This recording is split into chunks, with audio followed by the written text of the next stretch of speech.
че отново сме се събрали заедно.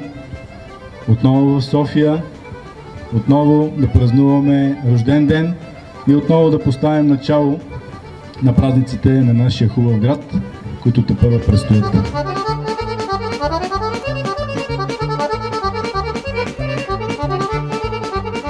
Това, което домакинята има: домати, краставици, лук, стар лук, чушки, печени, белени и надърпани, а не нарязане с ножче.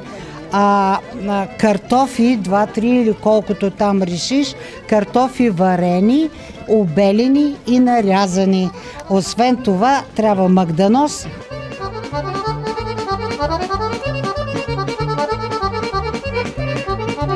На предишното издание готвихме таратора Борисов и салата фандъкова. Таратора Борисов е силен, със силен вкус. Салатата фандъкова е добре подредена, красива, както града ни става в последните години. Но трябва да се развиваме, трябва да добавиме поне две нови ястия. Новото ястие, разбира се, след откриването на Софийското метро трябва да посветиме нещо на господин Барозо. Така че мисля да направим една наистина така хубава каварма Барозо.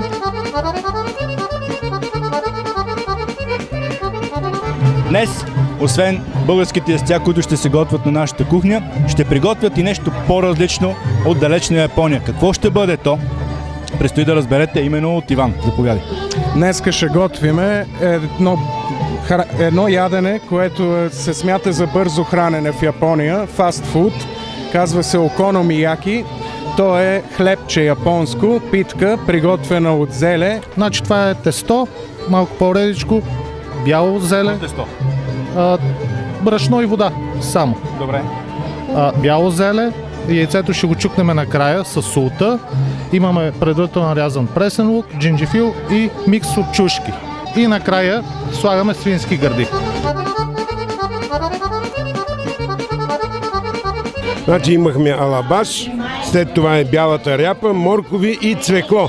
Моят съвет е първо да почнете от белите неща, след това морковите, последно това, защото цапа. Зехтин.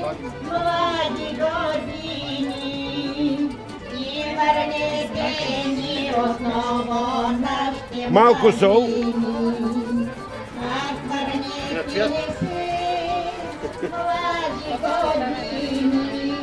Добре е лимон, ако нямате лимон, оцет.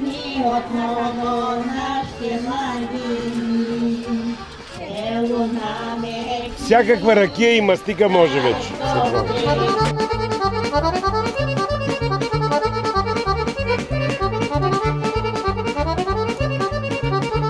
Ето, че вече сме пред страхотната баница, която дойде от Владая, от Чичо Сашо.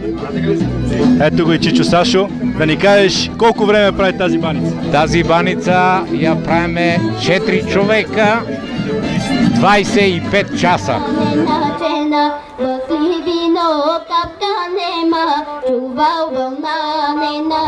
Ами, гювеч, зеленчуков гювеч, градински гювеч, това е с охлюви, това е градинска супа, там е с лясковска бамена супа.